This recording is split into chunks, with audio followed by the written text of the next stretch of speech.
Chapter 11, Section 5, Formulas and Further Applications, some more story problems. So we're going to solve formulas for variables involving, squares and square roots. We've already solved equations, formulas, literal equations for a specified variable, but now these are going to involve squares and square roots. We're also going to solve some application problems involving the Pythagorean Theorem, solve some application problems that involve area formulas, and we're going to solve applied problems using quadratic functions as models, because of course that's what this chapter is all about, are quadratics. Now, first thing that we're going to look at are taking formulas that involve squares or square roots. I have a couple of examples right off the bat. You can see them here. First one says, solve each formula for the given variable. Keep plus or minus in the answer in part A. Now I went ahead and wrote that down, that we're going to have that plus or minus in part A, but I'm going to talk about that in just a little bit as well. And that formula in part A is, of course, the formula that we will all come to know and love, and that is the area of a circle, pi r squared, area equals pi r squared. And then in the second one, we're going to solve for A there, which is sitting inside the square root sign there, so that's what's going to make that a little bit more challenging, a little different than what we've done in the past. So first one, I've already got the work here laid out. A equals pi r squared, we're solving for r. So to solve for r, we have to isolate the r squared. So we get rid of the pi by dividing both sides by pi. That cancels it out over here on the right. In fact, what I ended up doing was flipping the sides around. I brought this side over here and this one over here. And I have r squared equals a divided by pi. Then I'm going to take the square root of both sides, and that's where the plus or minus comes into play, because we know that the square root of r squared is the absolute value of r, and so we would set that equal to the square root of a over pi, and then we would drop the absolute value bars by putting in the plus or minus. Now, we don't want to leave our final answer in this form because there's a fraction under the radical, so I rewrite the square root of a over pi as the square root of a over the square root of pi, and rationalize my denominator by multiplying top and bottom by the square root of pi, because the square root of pi times the square root of pi is just going to give me pi here, and of course the square root of a times the square root of pi is the square root of a pi. And of course the plus or minus stays in here. Now, the reason that I wanted to talk about this is that even though the direction said to leave the plus or minus in there, we wouldn't necessarily do that in a true formula, because the radius, the r stands for the radius of the circle, and it can be a negative number. So we would keep r just greater than 0 for that, for the radius of the circle. Now, for the second example here, I'm going to solve for a, so I have to undo everything around the a. I have to undo the dividing by p, the square root sign, and the 30 that's times it all. So I'm going to start off by getting rid of this. Now you say, well, how do I know what step to do first? Should I try to get rid of the radical first? Should I try to get rid of the p here first? No, here's what you do. If you were to plug in a number for a, first you would divide by p, whatever that is, then you would take the square root of it, and then you would multiply by 30. Well, when we are trying to solve for a, we just reverse those steps. So the last thing we would do is the first thing that we will undo, and so on, until the first thing we do is the last thing that we undo. So the s equals 30 times the square root of a over p. Again, if I knew what a was, if I plugged in the number for there, first I would divide, then I would take the square root, and then I would multiply by 30. So I'm going to reverse those steps. I'm going to undo the multiplying by 30 by dividing both sides by 30. Okay, so s divided by 30 equals 30, the square root of a over p divided by 30. And of course, these cancel. So now I have s over 30 is equal to the square root of a over p. Now, the next thing that I would undo would be the square root. And again, if you're not sure, go back. What would I do first if I plugged in a number for a? First, I would divide by p, then I take the square root. So I'm going to undo the square root. To undo a square root, I am going to square both sides, because the idea of squaring an expression and taking the square root of an expression are inverse operations. So they're going to undo one another. So if I take the square root of a over p and I square it, I'm just going to get the radicand. So now I have s over 30 squared, which would be s squared over 900. 30 times 30 is 900. And then on this side, I would just have a over p. Well, I've just about got this one whipped. All I have to do now is get rid of the p that's dividing into the a, and I'm going to do that, and I'm going to be a little lazy here. I'm going to multiply both sides by p, and I have on, this is like p over 1, so here I have ps squared over 900 is equal to a. And so that's how I'm going to write my answer. A equals ps to the second power all over 900. All right, that should hopefully help you a little bit. So if the variable you're solving for is being squared, you know that one of the steps is going to involve a square root.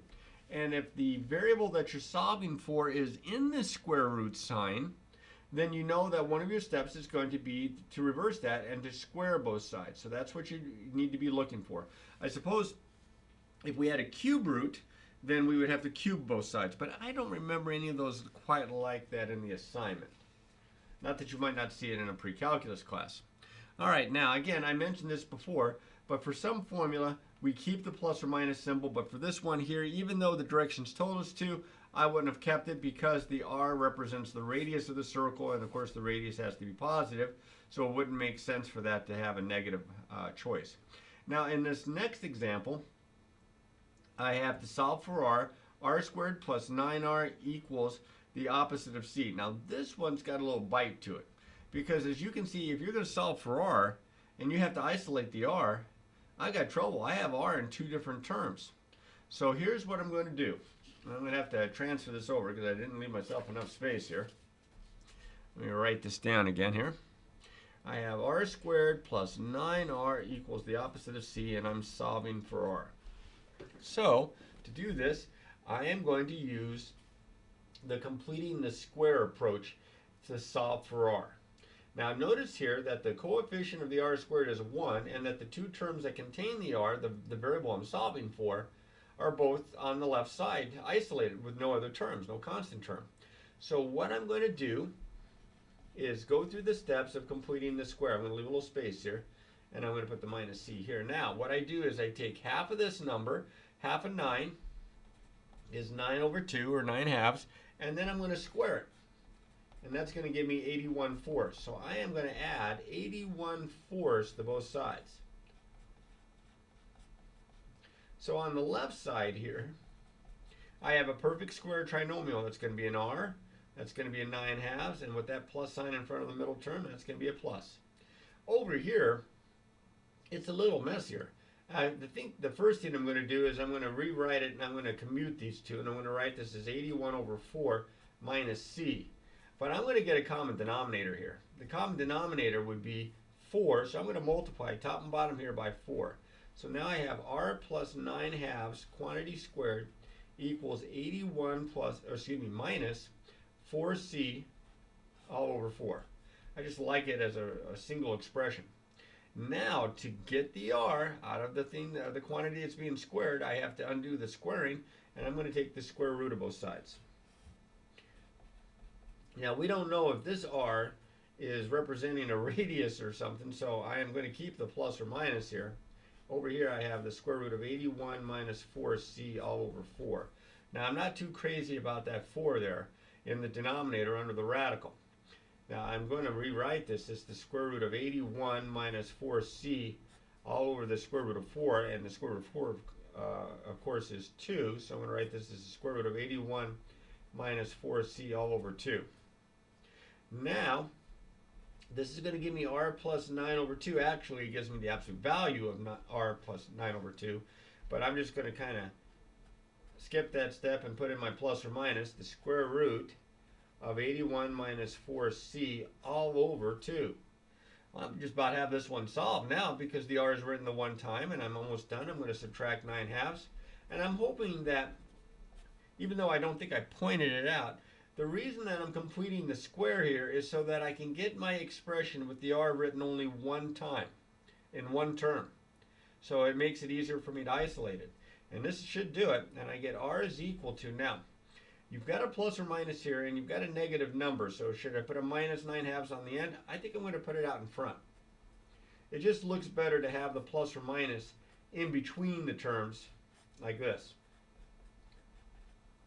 And of course, Since they have the same denominator, I could write this as negative 9 plus or minus the square root of 81 minus 4c all over the common denominator of 2.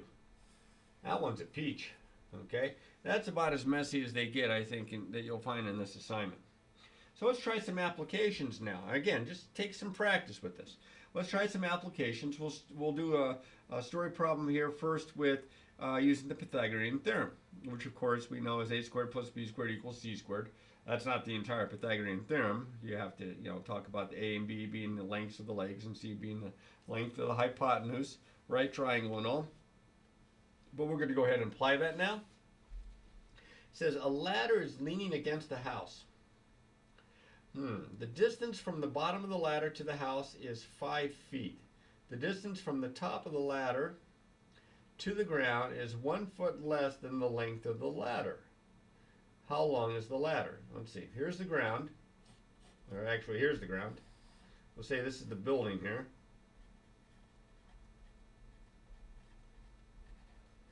Okay? And we'll put a ladder up against this building like that. Now this should be a right angle here if it's the building's built properly here, unless it's the Leaning Tower of Pisa. So in this case, what do I know? I know that the distance from the bottom of the ladder to the house is 5 feet. This is one of the reasons why I draw a sketch. It's because I know that it'd be easier for me to keep track of all the information if I have it written down in front of me instead of trying to keep it all in my head. Now what else we have? We said the distance from the top of the ladder to the ground is 1 foot less than the length of the ladder. And that's what they're asking for. How long is the ladder? So using my 5-step technique to solving a story problem, I'm going to read it carefully, then I'm going to state my variable. I'm going to let x be the length of the ladder. That means this is x. Now I also know that the distance from the top of the ladder to the ground, that'd be this distance here, is 1 foot less than the ladder. So this would be x minus 1. Right there. This distance right here. Okay? So now I have a right triangle and I know the 3 lengths of the sides of the right triangle. At least I know one of them for sure and the other ones in terms of the variable x. So I'm going to use the Pythagorean Theorem. So I'm going to have this squared plus this squared equals this squared. So I have 5 squared plus x minus 1 quantity squared, that's the 2 legs, equals the hypotenuse, which is x squared. Well, I'm going to solve this. This is 25. I have to square this out, so it's like doing FOIL. X minus 1 times x minus 1. X squared minus 2x plus 1 equals x squared. Well, I caught a break. I thought I was going to get a quadratic here, but as you can see, I have an x squared on both sides. So if I subtract x squared, it's going to disappear from both sides. And I end up with, and we're also going to combine like terms here, I end up with negative 2x plus 26 is equal to 0, because these are going to cancel. I'm going to subtract 26 from both sides. Negative 2x is equal to negative 26. I'm going to divide by negative 2, and I get x is 13. Now x is the length of the ladder. That's 13. So this side would be 12. And do you recognize a 5, 12, 13 Pythagorean triple? So how long is the ladder? It's a story problem. Write your answer out in a sentence. The ladder is 13 feet, don't forget your units, long. And there's my answer. So the diagram is important. Labeling, picking the variable, setting up your equation using the Pythagorean Theorem, and then solving it. And this one actually solved a little bit nicer than I was expecting. All right. Here's a different type. This one involves area. It says a football practice field is 80 yards wide and 40 yards long. A strip of grass sod of uniform width is going to be placed around the perimeter of the practice field. And I've got this diagram here, hopefully to help you out. And it says there is enough money budgeted for 296 square yards of sod. How wide should the strip be? Because we don't want to use too much sod and then not have enough money to pay for it. And so we can use up to 296 square yards of sod. So we're going to try to use it all here. And what we're going to do is we're going to try to figure out how wide this strip is. So here's the football field, the part I have shaded. And the part that goes around it with the dotted line, that's supposed to be the strip of grass sod that goes all the way around it. Now I don't know how wide it is because that's what it's asking for. So as you can see, I've labeled it X. So that this is X, and this is X, and this is X, and this is X. So X is the width of the sod strip. Now you may also notice a couple of things that I've written down in this diagram. And that is, I have this distance from here to here as 30 plus 2x. Well, this part here is 30. Remember, that was the width. But then this is x and this is x, so this is 30 plus x, it's 30 plus 2x. Similarly, this distance here is 40, that's what was given in the problem. And so if this is 40 and this is x here and this is x here, then from here to here is 40 plus 2x. Okay? So that gives me a bit of the dimensions here. So now, what am I going to do? I'm going to try to figure out the area, because I have the area of the sod here. I'm going to try to figure out the area of this sod strip here. Let's see if do I have a colored pencil here? I do not, but I have a pen. So I'll kind of, this part right here. Would you agree, and I hope you will, that the area of the large dotted rectangle minus the smaller solid rectangle, if I subtract those, I should get the strip of sod that goes, grass sod that goes around. So now, that's how I'm going to approach this. I'm going to take the area of the large rectangle, subtract the area of the small rectangle, and I'm going to get the area of the grassy sod. Here we go. Let's see what we can do here. The area of the large rectangle is this distance times this, because the area of a rectangle, of course, is length times width. So this is 40 plus 2x times 30 plus 2x. Yikes. Minus the area of the smaller rectangle. Now the dimensions here are 30 by 40. So this is 30 times 40 equals the area of the grassy sod, and I only have enough for 296 square yards. So this is definitely in yards, by the way. Notice it's definitely in yards. Okay. So this is going to be 296.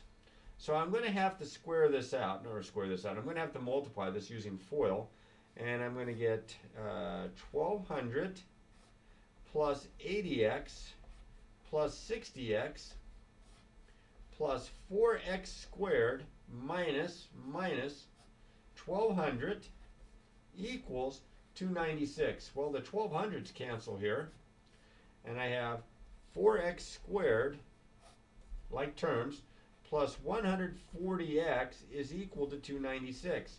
Well, this is a quadratic equation.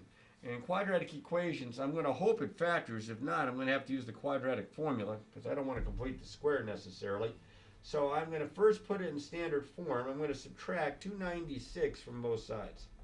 Now you may have noticed, especially over the last few sections of the chapter, that when I solve something, sometimes what I'll do is I'll just put like a little -3 and a -3 underneath each side and work it that way. But technically, that's just me being lazy. If I'm going to subtract 296 from both sides, I should write it out horizontally.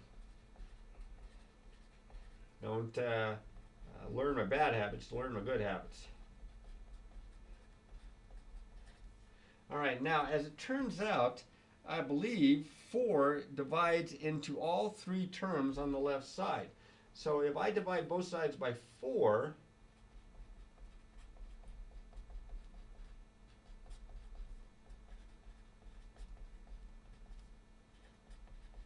I get x squared plus, looks like 35x. Did I get that right, I hope? Yeah, I think it's 35. Minus 74 equals 0. Well, let's see. I think this is going to factor. I think this is an x and an x. And it looks like I need a 37 and a negative 2, because 37 times negative 2 is negative 74, and 37 plus negative 2 is positive 35. So I need a plus 37 and a minus 2.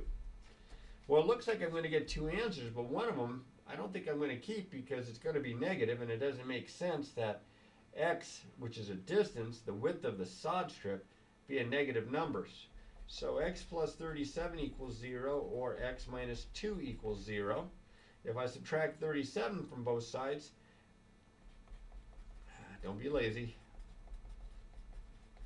I get x equals negative 37, and that's not going to help me out. And then over here, x minus 2 plus 2, add 2 to both sides, and I get x is equal to 2. And that kind of makes more sense, that it might be 2 yards wide. So now the question again says, how wide will the strip be? The grass sod strip will be, remember this is in yards, 2 yards wide. And there's my answer. Read it carefully. Read it carefully. State your variable. Write an equation that models the problem. The diagram helped me to set that up. Solve the equation. Lots of steps in solving it this time. And then formally state your answer. Okay? Let's try one more application here. All right. Story problems that have to do with quadratic models. And there are quite a few. In fact, if you've taken any kind of a physics class, you probably saw the equation that's used, or the function that's used to represent like a free-falling object. All right, so we're going to represent that here in this example. A ball is thrown upward from the ground. The distance in feet from the ground at t seconds is given by s of t. I'm going to write this down here because I got a feeling I'm going to need this. Equals negative 16t squared plus 64t. At what time to the nearest tenth will the ball be 32 feet from the ground? All right, so you're on the ground, you throw the ball up, and it comes back down. So if you throw it at least 32 feet or 32 feet or higher, it's going to have a time. If it's higher than 32 feet, then you'll have a time going up and a time coming back down. You know, peaks up like that.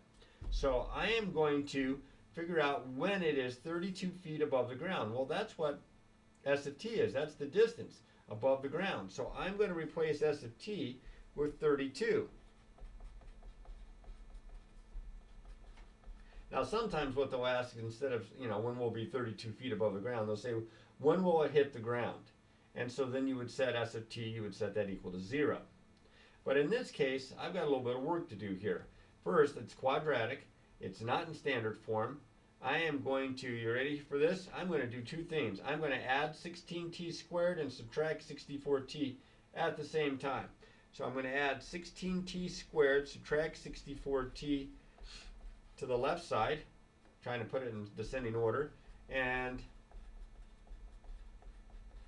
add 16t squared and subtract 64t from the other side, so that these cancel and I just get 0. All right. Now, as it turns out, very fortunate for us, as it turns out, it simplifies a little bit because you can divide both sides by 16 and you won't get any fractions. So I'm going to divide each term on both sides by 16.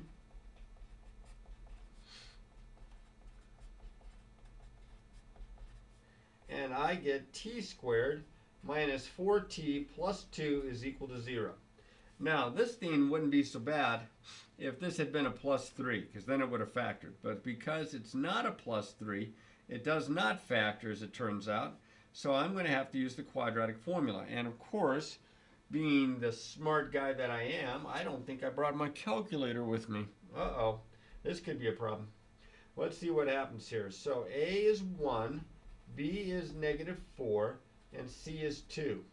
X is equal, actually in this case it's not X, T is equal to the opposite of B plus or minus the square root of B squared minus 4AC all over 2A.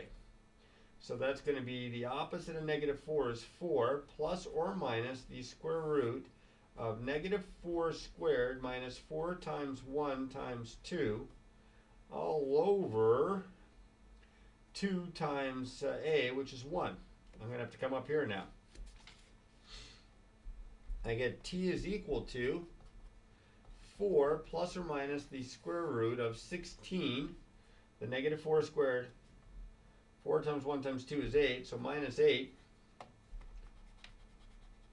Didn't need such a long radical expression there. All over looks like 2.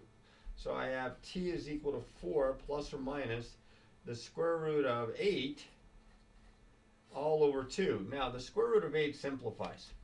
The square root of 8 is equal to the square root of 4 times 2, which is the square root of 4 times the square root of 2. So that means that this can be thought of as 4 plus or minus 2, this is just 2 here, 2 square roots of 2 all over 2, and then 2 goes into both. So I get t is equal to 2 plus or minus the square root of 2. Now, it says that they want the answer to the nearest tenth. I just happen to know that the square root of 2 is approximately 1.414. So I think I'll just use 1.4. So I'm going to get t is equal to 2 plus or minus 1.4. So if it's minus, t minus 1.4, I get 0.6. And if it's plus, I get 3.4. Now that makes sense, because apparently they threw this ball up high enough that it surpassed the 32 feet mark, and it did that approximately 6/10 of a second after it was thrown, continued going up, came back down, and hit the 32 foot mark 33.4 seconds after this. I'm wondering how high this thing got up. Let's see if I can figure it out in my head here.